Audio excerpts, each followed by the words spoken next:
दोस्तों, जीवन में कभी ये मत सोचना कि तुम्हें कोई देख नहीं रहा है। जी हाँ दोस्तों, सिर्फ तुम कर्म करते जाओ, भगवान सब देख रहा है, या फिर भगवान सब देख रहा है, तुम सिर्फ कर्म करते जाओ। क्योंकि लाइफ में हम इतनी भाग दौड़ में बहुत सी बार ये भूल जाते हैं, जब हमारे हाथ से कोई गलत कर्म या फिर उल्टा सीधा काम हो जाता है, या फिर हम अच्छे काम भी करते हैं और उसका फल हमें लेट मिलता है हमारे अनुसार, जबकि प्रारब्ध हमें फल देता है अपने अनुसार कि कब हमें उसकी सबसे ज्यादा आवश्यकता है, कब उसके लिए हमको कितना संघर्ष करना पड़ेगा, उसके बाद वो फल हमारे लिए छप्पर फाड़ होगा। तो हम बहुत सी बार जब बुरे कर्म करते हैं तब भी ये भूल जाते हैं। हम आसपास तो देखते हैं कि कोई है या नहीं है, लेकिन ये भूल जाते हैं कि एक जो भगवान है उसकी सब पर नजर है कि हम अच्छे कर्म कर रहे हैं या बुरे कर्म कर रहे हैं। जैसे ही हम कोई कर्म करते हैं उसका फल हमारे प्रारब्ध में लिख दिया जाता है। जी हाँ, तो जीवन में कभी ये गलती ना करें कि आपको कोई देख नहीं रहा है, आपके कोई कर्मों को नहीं देख रहा है। आप चाहे अच्छे कर्म करें, आप चाहे बुरे कर्म करें, प्रभु की नजर सबके ऊपर है। कब कैसा कौन सा फल देना है ये प्रारब्ध डिसाइड कर देता है कि इस व्यक्ति ने ये अच्छा कर्म किया है, इसका फल इसको यहाँ पर जाकर मिलना है। बीच में ये सिचुएशंस रहेंगी जब आपको बहुत अधिक मिलने वाला होता है, तो संघर्ष भी बहुत ज्यादा होता है। क्योंकि वो कहते हैं कि जब समय संघर्ष दिखाता है, इसका मतलब उस व्यक्ति को सक्षम बना रहा है हर परिपूर्ण से, अन्यथा जब उसके पास धन आएगा तो दुनिया ही लूट ले जाएगी। या फिर कहें कि जब उसके पास धन आएगा तो उससे संभाले नहीं संभलेगा। जब बहुत अधिक संघर्ष हो रहा हो तो हमारे अंदर सबसे ज्यादा आवश्यकता है पेशेंस की, कि पेशेंस के साथ मैदान में बने रहे, मैदान में टिके रहे। क्योंकि मैदान में जब टिके रहेंगे, आज नहीं तो कल रन बनेंगे। जी हाँ, बहुत सी बार हम करते क्या है, जल्दबाजी में कुछ ऐसा डिसीजंस ले बैठते हैं या फिर अपने आप की कमर खुद ही तोड़ लेते हैं। क्यों? क्योंकि ये मन हमको कहीं ना कहीं ऐसे थॉट लाता रहता है जिसकी हम कल्पना नहीं करते हैं। क्योंकि हम काम करना चाहते हैं मन से, लेकिन काम कर नहीं पाते मन की वजह से। क्यों? क्योंकि ये मन हमको ऐसे चीजें दिखाता है, कभी नेगेटिव करता है, कभी पॉजिटिव करता है, कभी काम करने का मन नहीं करता और हम ऐसा समझते हैं कि यार मुझसे नहीं हो पाएगा। जबकि वो संघर्ष आपके लिए इसलिए बनाया गया है कि आपको जो आगे मिलने वाला है, पहले आप उसके लिए सक्षम बनिए।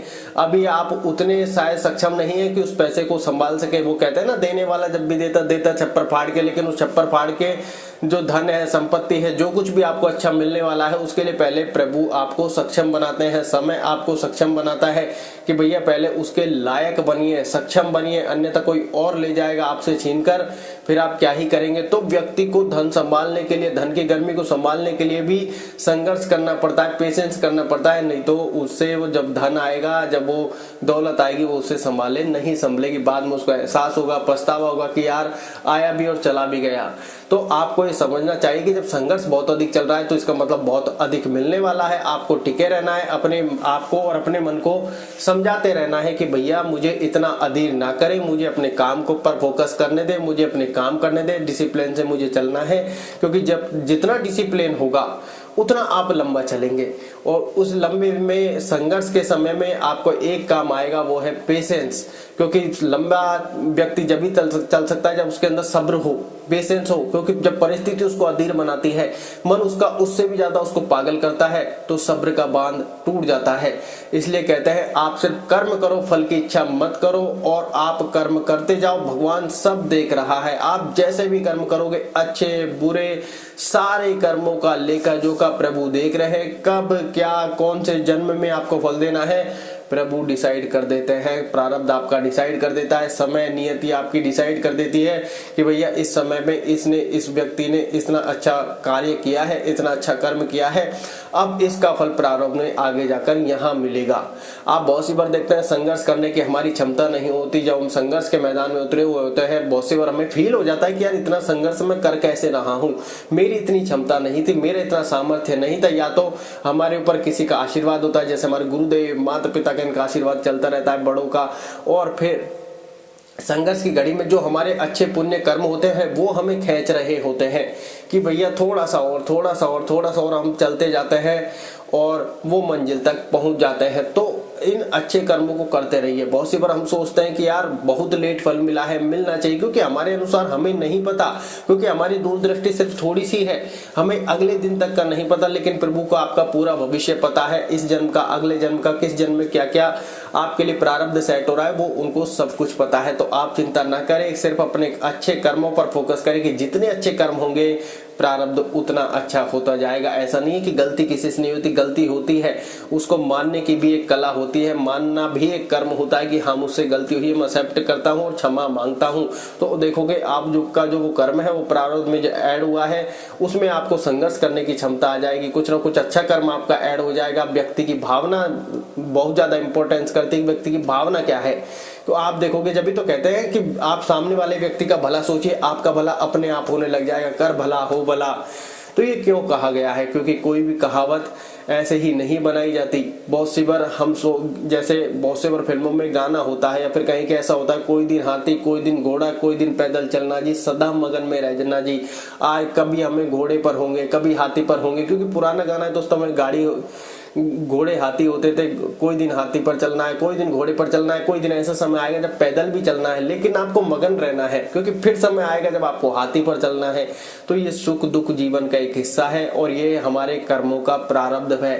जैसा हम कर्म करेंगे वैसा हमारा प्रारब्ध लिखा जाएगा, जैसा हम कर्म करेंगे वैसा लेखा जोखा निकल कर आएगा। तो आप कर्म करते रहिए, आपको किस जन्म में कौन सा फल, किस समय पर कौन सा फल आपके अनुसार नहीं, आपके प्रारब्ध के अनुसार मिलता जाएगा। कितना आपको संघर्ष देखना है, संघर्ष में कैसे आपके पुण्य कर्म काम आते हैं। बहुत सी बार व्यक्ति ये सोचता है कि यार बुरे कर्म कैसे कर जाएंगे, पुण्य कर्म हमारे कैसे काम आएंगे। तो आपको सोचने की आवश्यकता नहीं है, आप सिर्फ अपने कर्मों पर फोकस रखें। वो कहता है ना, कर्म करे फल की इच्छा बिल्कुल ना करें, क्योंकि कब नियति आपको डिसाइड करेगी। बहुत से लोगों को रातों रात भाग्य चमक जाता है। वो किस कारण से कि उनके बुरे कर्म कट गए और अचानक कोई ऐसा फल आ गया जिससे उनके बारे न्यारे एक बार में ही पलट गए। बहुत सी बार व्यक्ति को आप देखते हैं कि बहुत कड़ा संघर्ष करता है, बहुत ज्यादा कड़ा संघर्ष करता है, उसको लगता है कि पता नहीं और कितना लंबा चलेगा, और उस व्यक्ति का रातों रात भाग्य उदय हो जाता है। जी हाँ, तो ऐसे भी बहुत से व्यक्ति हैं और आप व्यक्तियों को समझना चाहिए किसी अपने डिसीजन को लेकर सबसे पहले उसके नेगेटिव पॉजिटिव थॉट देके, अपने कर्म को देखे। अगर आपके मन में बहुत सी बार लोग सोचते क्या है, यार प्रारब्ध ने कर्म डिसाइड कर दिया ये होगा, उस समय आप ये देखिए कि आपकी बुद्धि कितनी काम कर रही है। अगर आपकी बुद्धि काम कर रही है कि ये कर्म गलत है, तो इसका मतलब आप समझ जाइए प्रारब्ध से। अगर आप ये सोचते हैं कि प्रारब्ध ये सब करवा रहा है, लेकिन फिर बुद्धि में थॉट खास आया कि ये गलत है, तो आप उससे दूर हो जाइए। जी हाँ, क्योंकि कहते हैं ना, ज्ञान सर्वोपरि है, ज्ञान सबसे बड़ी चीज है इस जहां में। तो ज्ञान को जब आपको उस समय ज्ञान आ गया कि भैया ये कर्म गलत है, तो आपको वहां से दूर हो जाना है, उस कर्म को छोड़ देना है कि भैया ये गलत कर्म है और उसको हाथ जोड़ देना है, गलत कर्म मैं नहीं करूंगा। और अच्छा कर्म है तो आप उस अच्छे कर्म को कर डालिए। और अच्छे कर्म, बहुत से कहते हैं कि यार अच्छे कर्म बार बार कैसे, मैं ऑफिस जाता हूँ, मैं यहाँ जाता हूँ, मुझसे अच्छे कर्म नहीं होता। आप जो कर्म कर रहे हैं वो पूरी ईमानदारी निष्ठा के साथ कीजिए। बहुत से लोग, हम जितने जानवरों को पानी पिलाते हैं, हमारे टेरिस पर रखते हैं, छत पर रखते हैं, कबूतरों को पिलाते हैं, जमीन में जो चींटियां होती है उनको आटा डालते हैं, सारे कर्म आपके ऐड होते हैं। मछलियों को आटा डालते हैं, कोई भी कर्म आपका ऐसा नहीं है कि बेकार जाएगा। हमको लगता है ऐसा है कि यार काफी समय से हम डाल रहे हैं, हमारे साथ कुछ अच्छा नहीं हो रहा। अरे आपके प्रारब्ध में लिख दिया गया है वो कर्म, आपके आगे के कर्मों को भोगते हुए आइए। जैसे अच्छे कर्म है, जैसे बुरे कर्म है, आपके प्रारब्ध ने वो डिसाइड कर दिया है। लेकिन इन सारी जर्नी में एक चीज सबसे बेस्ट निकल कर आती है कि जब संघर्ष की परिस्थिति आती है, जब कोई भी ऐसी परिस्थिति आती है, उस समय हम क्या करें।